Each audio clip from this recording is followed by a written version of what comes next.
Hello! Welcome to a new series that I'm calling this fall semester. I am so happy fall is finally here. I have been saving so many books for this season. As y'all know, I like to read books in seasons, and fall is my favorite. I think like half of my bookshelf might be like what I do fall related books. And so I am going to show you all of the books that I've been saving for fall. And maybe you'll get inspiration. Some of them I've read, some of them I haven't read. So this is like what I'd recommend, but also what I'm excited to read. So yes, here we go. The first set of like books I'm going to recommend is a series. And when I think about the series, I think of like my little sister. I grew up watching the movies of this book series, and now I'm like, oh, it just reminds me of childhood. It reminds me of like simpler times. And for those of you who don't want a super like spooky book for fall, but still want the fall fresh vibes, just like something cozy, I would recommend the Anne of Green Gables series. Um, a couple months ago, I read the first one with my sister, and it was just so fun. But this is definitely something if you're like not spooky, but want like lighthearted content, like cute little storyline. I would recommend the Anne of Green Gables series by Ellen Montgomery. There's that. The next set of books that I would recommend, I am halfway through this series. It is called the Southern Reach series. I had never heard of this series before until last year, and my friend loaned me her book. First book was called Annihilation, and I ate it up. I read it in like 2 days. I mean, granted, it is a short book, but I read it so fast. It was so intriguing to me. It is like a futuristic, environmental, like end timesy type series, where like the nature's coming alive, and it's like stretching out, it's reaching out into more parts of the globe, and people are trying to figure out why and how to stop it. So I read the first book, 5 stars. The second book was pretty slow, except for the last maybe like 50 pages. And I haven't read the last two. So I've read Annihilation, Authority. Now I have Acceptance and Absolution. I'm so excited for the last two this fall. So if that's something that interests you, you should check it out. And they just got new covers for all the books, which is fun. They're like shiny and reflective. So another perk to reading it. It's a really like spooky, mysterious looking book. The next set of books that I'm going to be talking about is a book of short stories. I got this book at Barnes and Noble. Classic Horror Tales. There are probably 30 short stories in here. And for someone who doesn't have a lot of time to commit to reading a longer story this fall, whether you're a student or just busy with life, this is a fun way to still get that spooky vibe going in like a short format. I've read a couple of these. I'm definitely going to be reading more of these stories this fall. Something that I like about these types of short stories is that it's more like psychological than it is like jump scare. Like there's definitely those books out there, but I feel like for me what makes a good like spooky haunted horror story is like the things that you think about while you're reading it. And I've definitely experienced those like, oh, what's going on? What's gonna happen? That intrigue that comes with reading this type of book. The next set of books that I have is I would call these like literary, maybe like dark academia, literary, fall spooky-ish books. In the stack, I have 5 books. The Halloween Tree by Ray Bradbury. This book I read last year, I thought it was really interesting because these kids on Halloween night jump around the world and learn about different Halloween traditions. And me, who loves learning about different cultures and traditions and values, thought this book was really interesting. So that was fun for me.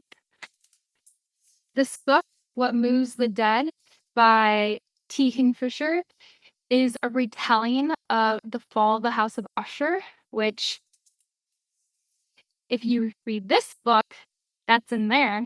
So you could read them together. Um, yeah, I don't know, I think retellings can be really creative and interesting. So I am excited to see where this one goes. I just know that it's like loosely based off of The Fall of the House of Usher, which is an intriguing concept in itself. Um, so that's the next book in this set. The Dante Club by Matthew Pearl. I'm very excited to read this book. Honestly, I might read this book next. This might be the first fall book that I read. Dark Academia takes place in 1865 in Boston, where there's a series of murders, and these like literary figures are coming together to figure out the case. Um, yeah, I don't know. I just think that like the cover itself is so beautiful, and so like haunting, intriguing. That yeah, I'm just really excited to learn more about what's happening.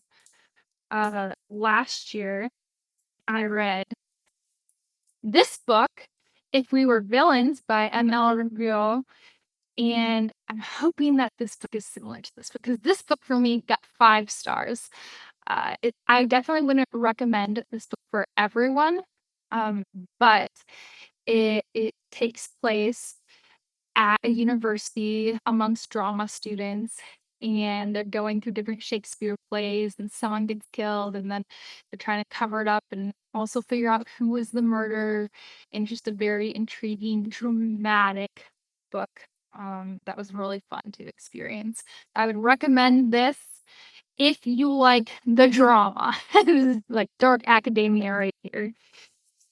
And then the last book in this set is We Have Always Lived in a Castle by Shirley Jackson. And this book was recommended to me by one of my like favorite people I watch on YouTube. Don't know much about it. I think they might be ghosts. But she said that it was like a fun little unique read. And I feel like I'm always looking for like not your classic spooky story, but like a unique twist on things. So yeah, we'll have to see how this book turns out. Another fun thing about this book is I think it was someone's like school project because it's like heavily marked up by other people. Like almost every page is like so marked up. And so I've never really read a book that was like this written in.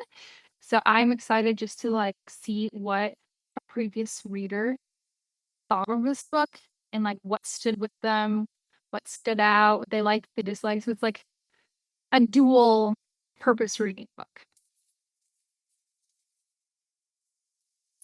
The next set of books that I have, I would say, are like the classics. For me, when I think of fall, I think like literary fiction, but I also think of just classic books, iconic books that have stood the test of time.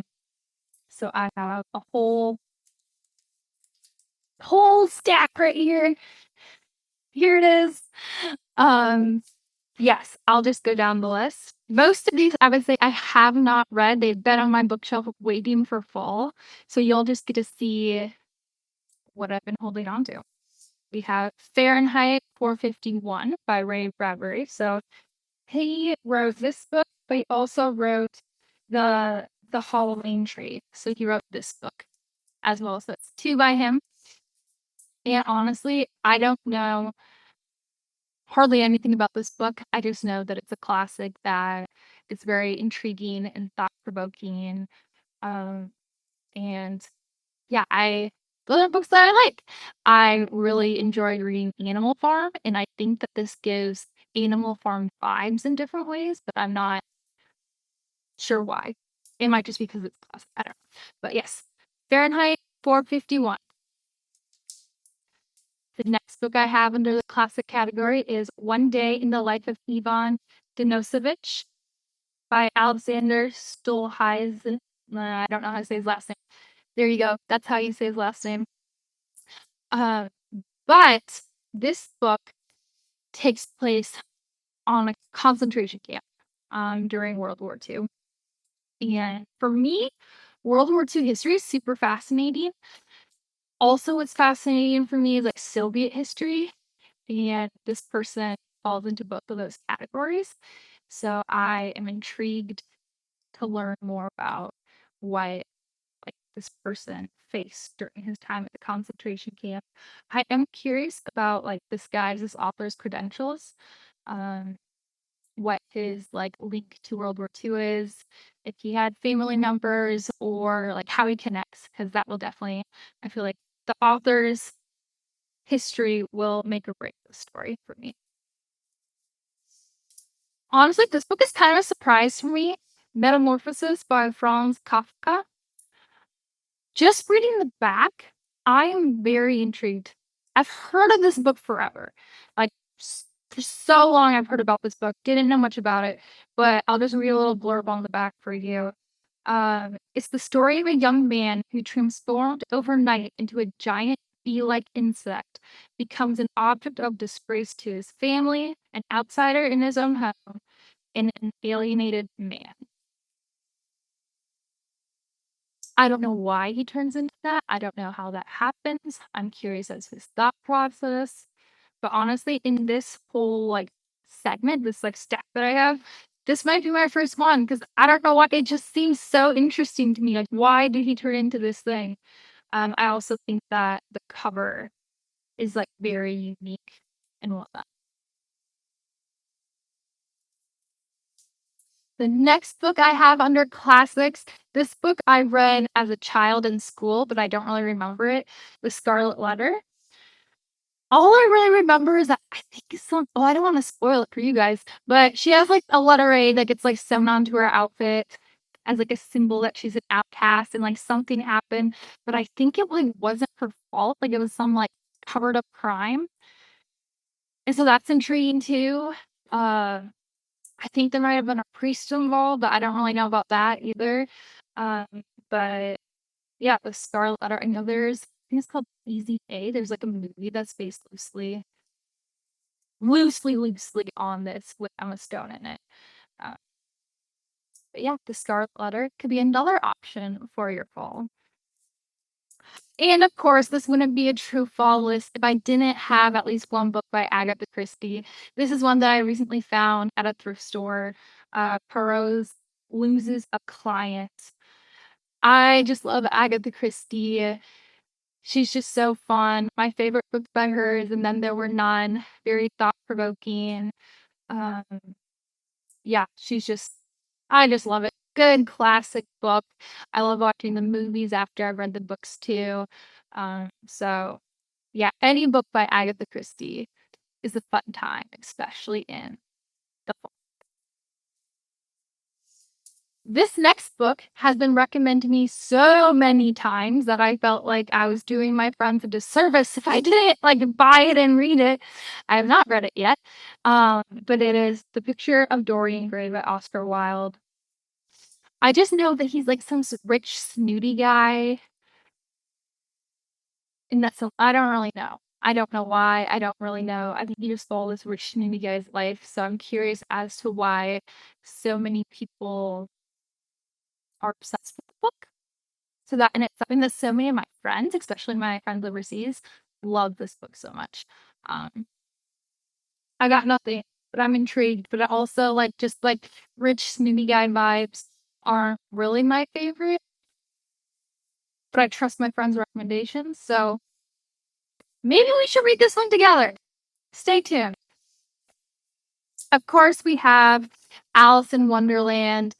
I feel like this is just like so stupid. I never watched the movie. I don't really know the story, but this is Alice's Adventure in Wonderland and Through the Looking Glass. I found this at a thrift store. And it's annotated, so that's kind of fun. Honestly, I don't know much of the story. I know that there's a Mad Hatter. I know that she turns big and small. She goes into this other world. Um, but for like a kind of eerie, when I think of Alice in Wonderland, I think of eerie. And eerie is perfect for fall. I feel like I'm convincing myself that maybe this is my top book.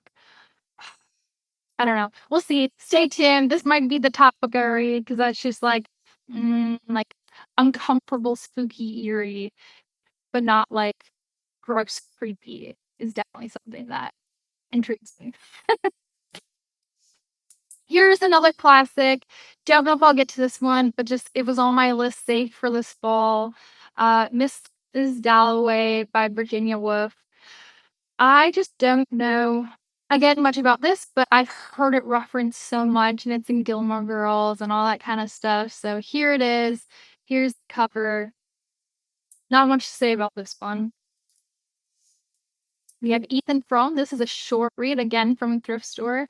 I think it's only like 90 pages. So if you're just looking for like a quick classic to read, this could be it.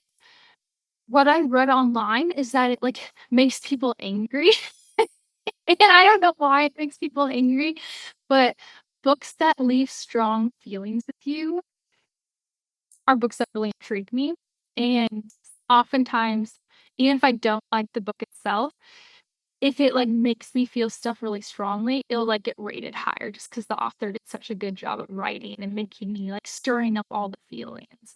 So if you're in the mood for like, I don't know, a way to release anger, I don't know, this might be your book. The last two books are linked. I have been waiting for so long to read these. My copy overseas. I didn't get it until it was after fall, and I'm really going to read these books in the fall. And it was the whole thing with Ryan's health. But it is now here, and I'm so ready to read it and then watch the new movie that came out. We have Frankenstein. I just know he's a monster. And that like his creator is tracking him down. Though I heard the dialogue is really interesting in it, and very thought provoking, and that like maybe you start to like feel for Frankenstein. I don't really know. I might just be making stuff up, but Frankenstein is a book I will 100% be reading this fall. I'm so ready for it. And going along with that, we have Poor Things, which is kind of a retelling of Frankenstein. So I definitely have to read it in this order. There's also a movie with Emma Stone in this. And yeah, I'm just intrigued. I just know it's a retelling and that she's an adult but has like the mind of like, I don't know, a 5-year-old or something, and just like behaves like a childhood who hasn't learned like societal norms, which is intriguing for me. So that wraps up the classic category of my book recommendations or books I'm excited to read. The final category for those of you who are like, lighthearted isn't really my vibe right now. Classics aren't really my vibe. Literary fiction isn't really my vibe. We have a final vibe. One that I'm very excited about. It is the murder mystery killer. A lot of these happen in Italy. Book mystery set sequence. I don't know. All of these are someone dies. We're trying to figure out who. What Lies in the Woods sounds super interesting. So What Lies in the Woods by Kate Alice Marshall. There's like a series of murders that happen. These little children like see something. Someone gets arrested. But then you realize the children lied about what happened in the woods. And maybe the person who was arrested wasn't supposed to be. Very intriguing. I don't know. That like just piques like did one of the children kill the person? Did some I don't know. We'll just have to see. So that's definitely a top runner for this fall. I feel like I've said that so many times at this point. Like I'm just gonna be reading nonstop, which isn't a bad thing because I'm so ready for fall. Okay, the next one is The Word is Murder by Anthony Horowitz. I got this one at a store when I was in California. And I honestly don't know much about it besides the main character or one of the main characters plans her own funeral or like sets up a like appointment with like the funeral home, and then like 12 hours later she dies or is murdered, something like that. And then they go about like trying to figure out how she knew that was gonna happen, why was she killed, what's the deeper meaning. Won't be my first book I read this fall, but I think it's interesting that she set up her own funeral. Maybe that sounds interesting to you. These next two books are paired together. I talked about this earlier this year because I'm very excited about these books. This author, I just like think he's so fascinating. His name is Mikel Guattari. There you go. You can see his name. And I don't know anything about the book, but him as an author, so he used to be like in Florence, Italy, like the chief of police there. He literally helped solve the Monster of Florence case. Now he works as like a investigator, private detective for Rome, as well as being an author, and he like helps capture mafia members and just helps with the justice system all throughout Italy. So him as a person, I'm just like, he's so cool. He's so interesting. I love Italy. I love mystery. Like all the things are like, oh, this book's gonna be good. And you can tell that he like used to be a police officer because of how he writes, how like technical his writing can be at times. And you're like, yeah, this makes sense. This makes sense. Wow, there's a whole system for this. Oh my goodness. So I've read one of his other books and really, really enjoyed it. It was a little gory though when they were like in the morgue, but that makes sense. And so this book, I don't know what you're all reading them in, but they're linked because this author helped solve the Monster of Florence case, which I don't know much about, but it was a series of murders. There's a Netflix like limited series on it, so again, I need to read the book and then watch the series. It's like I think it's gonna be really creepy. Like I really want to read this, but I think it's also gonna be really creepy. So I'll have to make sure my mindset is in an okay place before I read such a creepy book. So there's that one. The last two that I have, guys, we're almost done. The last two I have, it's another murder mystery that takes place in Italy. It takes place in Naples this time. Again, I just love Italy, Italian culture. So this was like, yes, right away. It's called A Dead Man in Naples by Mikael Pierce. There you go. Really don't know much about it. And then I saw this one at the thrift store and instantly was so intrigued. It's called Vodka by Boris Starling. And again, I don't know much about it, but it gives spooky Halloween post Soviet, maybe Soviet times, all things that like I'm very intrigued by, Russian culture. So I think this is another top book. Yeah, I think I've said that like 10 times at this point. There's like, I don't know, 25-ish books I just talked about. 10 of them I'm like, I need to read right now, so I don't really know what to do. Stay tuned for more videos from the fall semester. Excited for this new series. Excited for you to come on and do all the fall things with me. In theory, these next like episodes that I'll be doing will be shorter just because it's like little blurbs of fall and fun. But yeah, I have a whole lineup that I am excited for you guys to see, like, subscribe, tell me in the comments below what your favorite fall book is, and I'd love to put it on my list. But yeah, thanks for watching. See you in the next video.